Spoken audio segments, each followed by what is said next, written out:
লিটন দাঁড়া দাঁড়া, আমার একটু আগে দে। নামাজ পড়ে আমার কাপড় চোপড় সব গোছানো লাগবে, বাড়ি যাব। হুজুর আমার ঈদের ছুটি দেছে, একটু তাড়াতাড়ি চাপ।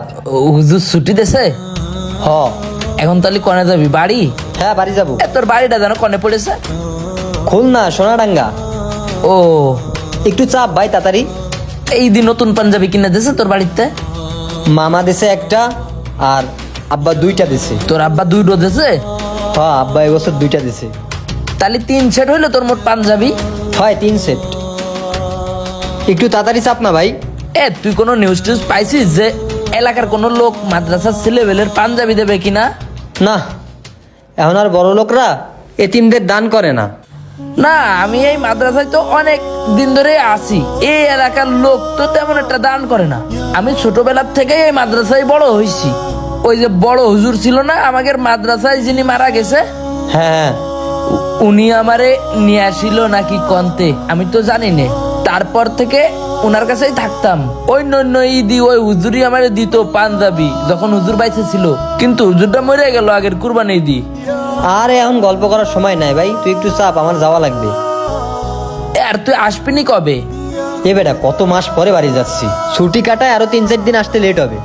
একটু দ্রুত আসিস, মাদ্রাসায় তো তোরা ছাড়া আমার কেউ নেই। যারা যারা আছে 5-7 জন, ওরা তো সব ছোট ছোট। বড়র ভিতর শুধু তোরা আসিস, এখন তোরা চলে যাচ্ছিস ছুটি, তাহলে মন টেকবে না আমার? আমরা তো সবসময় থাকি, 5-6 দিনের জন্য একটু মন টিকায় নে। ও, তারপরেও একটু দ্রুত চলে আসিস। হ্যাঁ ঠিক আছে, চেষ্টা করবানি, না পারলে কি করার। ঈদে একটু ঘুরতে যাব, প্ল্যান আছে। হাফেজি মাদ্রাসায় পড়িস, মুখি দাড়ি পাঞ্জাবি এই পরে মনে কর যে কোনো মেয়ের সাথে টাঙ্কি মারলে কিন্তু বদনাম হবে, বুঝতে পারিস? আরে এই সকল হাদিস আমি ছোটবেলা দিয়েই পড়ে আইছি, তোরে আমার সেকেন্ড টাইম মুজান লাগবে না, ওটা পড়ে গেছে ঠিক করে নিস।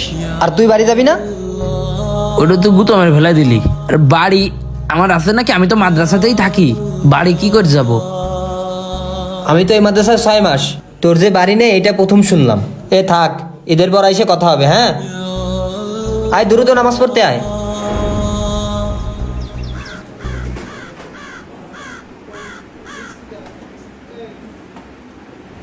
বাড়িতে গেলে তোর তো আবার শয়তানে বেশি ধরে, ছুটি পাইলেই আসতে মন চায় না। এভাবে চলতে থাকলে আলেম হবি কিভাবে? বড় আলেম হওয়ার জন্য কষ্ট তো করতে হবে, ঠিক আছে? ভালোভাবে পড়াশোনা না করলে কি ইফতা পড়তে পারতাম? তাই বলি, বড় আলেম হতে হলে অবশ্যই মেহনত করতে হবে। আর সবাই ছুটিতে গেলে ছুটি শেষ হওয়ার সাথে সাথেই চলে আসবা। হুজুর, তাহলে আমার ছেলেটা নিয়ে যাচ্ছি।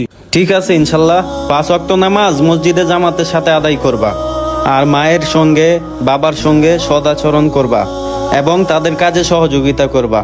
ঠিক আছে ইনশাল্লাহ? ঠিক আছে। মা বাবা যেন বদদোয়া না করে, সবসময় মা বাবা দোয়া দিবে এরকম কাজ করবা ইনশাল্লাহ। আসসালামু আলাইকুম।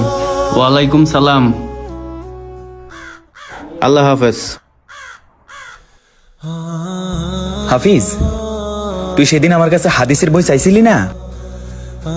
আবার সিঁড়ি ফেলাইস না, পড়া শেষ করে বাড়ি থেকে আইনা আমারে দিস কেন? কিরে, সুলতান তো ব্যাগ গুছাচ্ছে বাড়ি যাবে। হ, দেখলাম তো। তুই কি যাবি না? যাবো, কালকে যাবো। ও, নাকি আমি জাতি চাইছি দেখে তুই জাতি দেরি করতেছিস? আরে না, তোর তো নিমুই। মজা হয় তোদের ওইদিকে ঈদি? কি কস, আমগো দিকে এত আনন্দ হয়, আমার সাথে গেলেই বুঝবি। আর সুলতান কি, হ্যাঁ আজকে চলে যাবে, এটা কোনো কথা? কইলাম কাল একসাথে যাব সবাই। আমার সাথে উজু করতে যায় দেখা হয়েছিল, বললাম কালকে যাস, কয় না আজকেই যাব। আরে ভালো কথা, আমি ঈদি যে তোগের এলাকায় যাব, যাওয়ার পরে কনে কনে ঘুরতে যাবিনি? মানে বড় একটা মাদ্রাসা আছে, ওই মাদ্রাসার একজন আলেম আছে, প্রথমে যাই তো হেল্লোকে দেখা করতে হইব। বড় আলেম হইতে গেলে দোয়ার দরকার আছে না? তোরও তো ইচ্ছা বড় একজন আলেম হবি, ঠিক না? আর আমারও তো ইচ্ছা, তাইলে ও তোর বলতে তো ভুলেই গেছি, আমাকে এখানে অনেক বড় একটা মেলা হয়, ওখানে যাবো। মেলায়? হ্যাঁ, অনেক খাওয়ান দাওয়ানের আয়োজন হয় ওখানে। আচ্ছা ঠিক আছে, তাহলে যাবো। আমি তোরে খাওয়ামো।